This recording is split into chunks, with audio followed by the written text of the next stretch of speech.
Hello my dear friends and students, जैसा कि कल सीए फाइनल का रिजल्ट था फॉर मई 2024 अटेम्प्ट।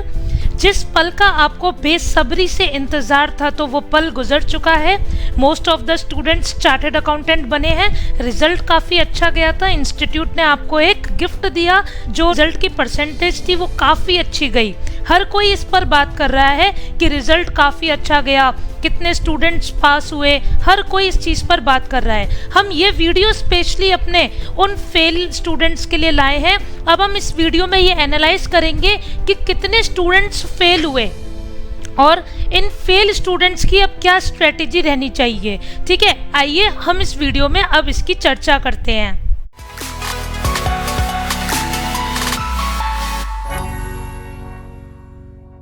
अब आपकी स्क्रीन पर दिख रही होगी एक प्रेजेंटेशन, जिसमें हम समझेंगे कि रिजल्ट का क्या एनालिसिस रहा और अब स्ट्रेटेजी क्या होगी नवंबर 2024 के स्टूडेंट्स के लिए जो फेल हो गए हैं।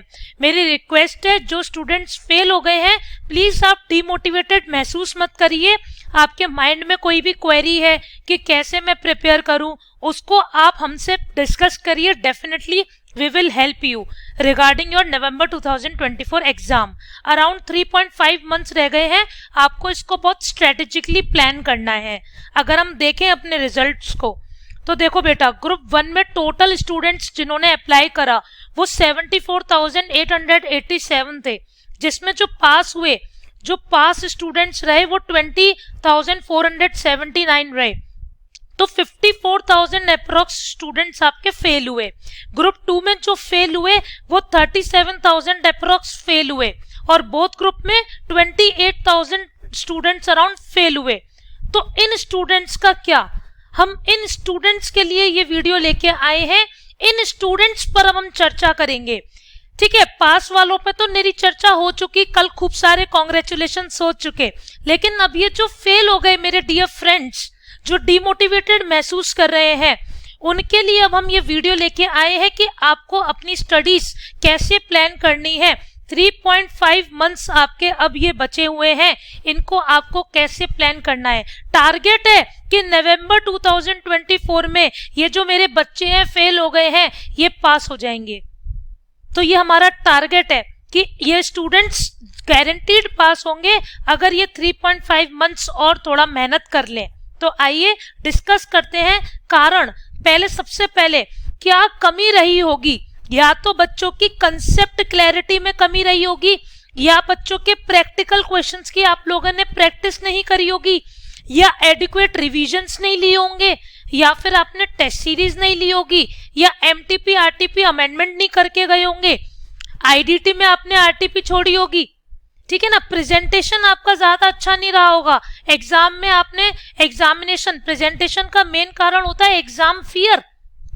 एग्जाम फियर की वजह से आपने प्रेजेंटेशन गड़बड़ सड़बड़ कर दी होगी, ज्यादा कटिंग कर दी होगी, या नोट्स प्रॉपर नहीं लिखे होंगे। उस वजह से जो मार्क्स मिलने चाहिए वो आपको मार्क्स नहीं मिलेंगे। तो वन बाय वन हम इन चीजों पे चर्चा करते हैं कि कैसे आपको ये प्लान करना है। जो स्टूडेंट्स फेल हुए हैं वो जरा एनालाइज करो, अपने रिजल्ट को ओपन करो और जरा चेक करो कि कौन से सब्जेक्ट में बहुत ज्यादा कम मार्क्स आए हैं आपको। फॉर एग्जाम्पल, अगर आपके आईडीटी में रह गए मान लो 30, आईडीटी में रह गए मान लो 26, तो इसका मतलब कहीं ना कहीं आपके आईडीटी सब्जेक्ट में कंसेप्ट की प्रॉब्लम है।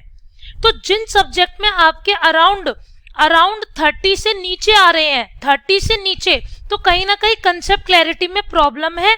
उसका रीजन ये हो सकता है कि आपने लाइव क्लास प्रॉपरली नहीं ली है।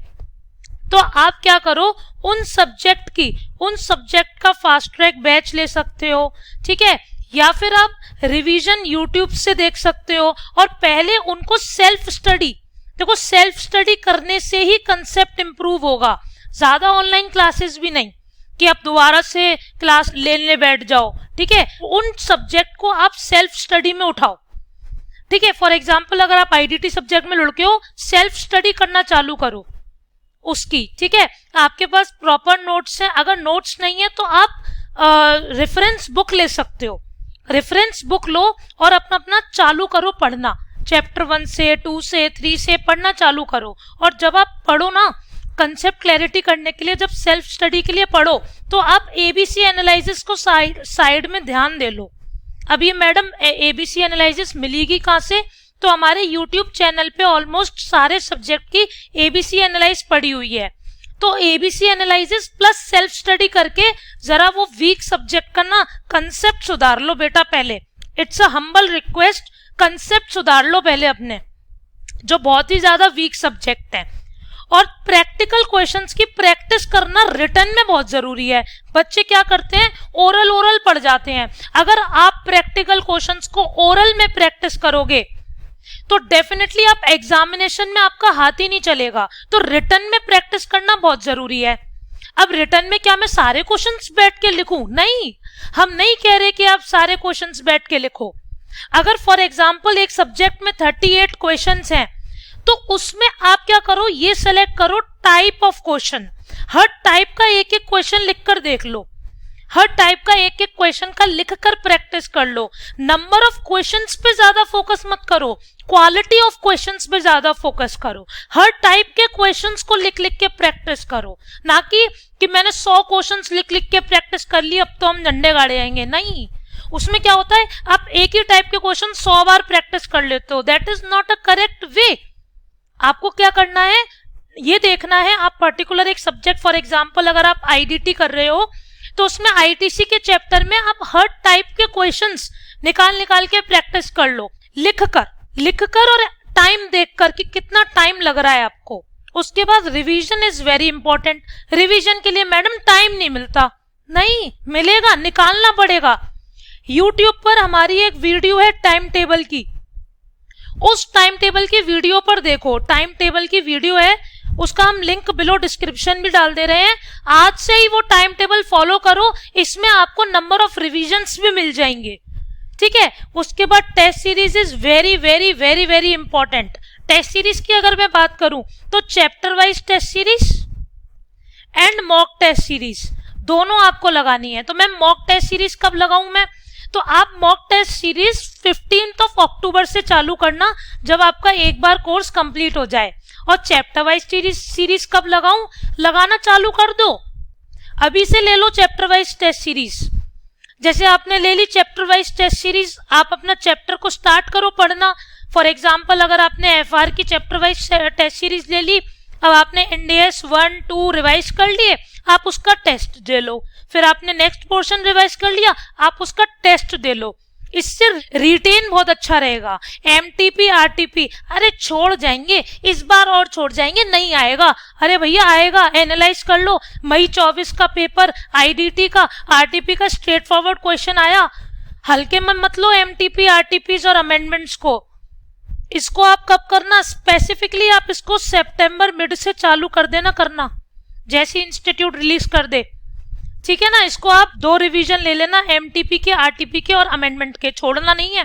और प्रेजेंटेशन पे बहुत फोकस करना है। प्रेजेंटेशन पे कैसे फोकस होगा, जब आप रिटन में प्रैक्टिस करेंगे। एक एक थ्योरेटिकल क्वेश्चन, एक एक टाइप के केस स्टडी को लिख के देख लो एक बार। जब आप एक बार लिख के प्रैक्टिस कर लोगे, एग्जाम में अपने आप हाथ चल जाएंगे और डर के आगे जीत हो जाएगी आप लोगों की। बात समझ में आ रही है? उसके बाद तुझे छोटी छोटी गलती है ना, इसको अवॉइड कर दो। एक क्या गलती होती है जो बच्चों का कारण मेन रहता है, एग्जामिनेशन हॉल में जब पेपर लिखते हो ना तब डर लगता है। एग्जामिनेशन हॉल में जाने से डर लगता है उससे, और डर से क्या होता है, आपका कंसंट्रेशन वीक हो जाता है। ठीक है ना, तो आपको इस स्ट्रेस पे काबू रखना है। स्ट्रेस मत लो, बिल्कुल स्ट्रेस फ्री हो जाओ।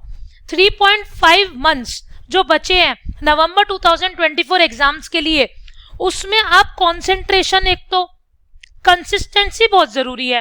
कंसिस्टेंसी माने कि आपको लगातार पढ़ाई करनी है। ऐसा नहीं कि यार अभी तो 2-3 दिन आराम कर लेता हूँ, अभी तो फेल होके चुका हूँ, एक काम करता हूँ पढ़ लूंगा, अब 1 अगस्त से चालू कर लूंगा, 3 महीने तो भी तो है।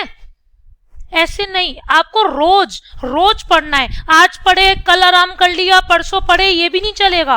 कंसिस्टेंसी मेंटेन करनी है। उसके बाद कंसंट्रेशन बहुत अच्छे से, मतलब जब आप पढ़ने बैठो तो ना तो पास्ट का सोचो, अरे ऐसा हो गया वैसा हो गया, काश मैं ये कर जाता तो मैं May 24 ही निकाल जाता या निकाल जाती, ना फ्यूचर का सोचो कहीं मैं फेल तो नहीं हो जाऊंगी नवंबर 2024 एग्जाम्स में, अगर फेल हो गए तो ऐसे कैसा होगा। इससे आपका कंसंट्रेशन बिगड़ता है। जब आप पढ़ने बैठ रहे हो तो उस टाइम पे आपको उसी काम में ध्यान होना चाहिए। प्रैक्टिकल क्वेश्चन में भी मेन कंसंट्रेशन की बहुत जरूरत है, और अपने ऊपर भरोसा रखो और धैर्य रखो, बी पेशेंट। ठीक है ना, समझ आ रही है बात मेरे को आप लोगों को? कोई भी डाउट हो please discuss with us. Friends, अगर मैं बात करूं कि कितने दिन आपको पर सब्जेक्ट अलोकेट करने हैं, तो उसकी अगर मैं बात करूं तो प्रेजेंटली आज हो गई आपकी 12 जुलाई।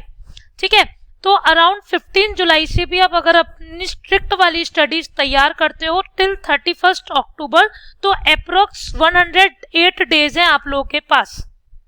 ठीक है, 30 डेज में लास्ट के रिवीजन के लिए निकाल दूं तो टिल 1 अक्टूबर बोथ ग्रुप अगर आप दे रहे हो तो आपको पर सब्जेक्ट 13 डेज देने हैं, और अगर आप सिंगल ग्रुप दे रहे हो तो पर सब्जेक्ट आप आराम से 26 डेज दे सकते हो। तो आप सेलेक्ट कर लो, वो वाला सब्जेक्ट पहले उठा लो जिसमें वीक हो, कंसेप्ट वीक हो। इस समय आपका हाईएस्ट कंसंट्रेशन लग सकता है, क्योंकि जैसे जैसे एग्जाम पास आ जाएगा आपकी फेयरनेस बढ़ती जाएगी। तो जो सब्जेक्ट में लुढ़के हो वो उठा लो, और उस पर आराम से अगर बोथ ग्रुप का टारगेट कर रहे हो डिसाइड कर लो आज ही कि बोथ दे रहे हो सिंगल दे रहे हो, फिर बाद में चेंज मत करना। ठीक है, अगर बोथ का टारगेट बना रहे हो तो उस सब्जेक्ट को 13 डेज लगा के उसकी कंसेप्ट क्लैरिटी कर लो, 13 to 15 डेज लगा के। उसके बाद ऐसे ही आप सब्जेक्ट वाइज उठाते चलो और अपना कंसेप्ट क्लियर करते करते, अपनी प्रैक्टिस करते करते आपके पास लास्ट जो 30 डेज बचेंगे फॉर रिवीजन, उसमें मॉक टेस्ट भी आपको इंक्लूड करना है। तो कुछ इस तरीके से आप अपनी स्ट्रेटेजी प्लान करो, अपना पर्सनलाइज्ड टाइम टेबल बनाओ। आपके माइंड में कोई भी डाउट है तो हमें कांटेक्ट करो www.escholars.in पर, हमारा जो हेल्पलाइन नंबर दे रखा है वहां पे आप कांटेक्ट करो। ठीक है, और आप YouTube पर ये जो वीडियो है इस पर भी कमेंट कर सकते हो अपनी क्वेरीज को, हम उसको सॉल्व करने की पूरी कोशिश करेंगे। कोई भी डाउट हो please ask, definitely we will help you. Definitely you will clear your attempt in November 2024 exam. All the best. Thank you and regards.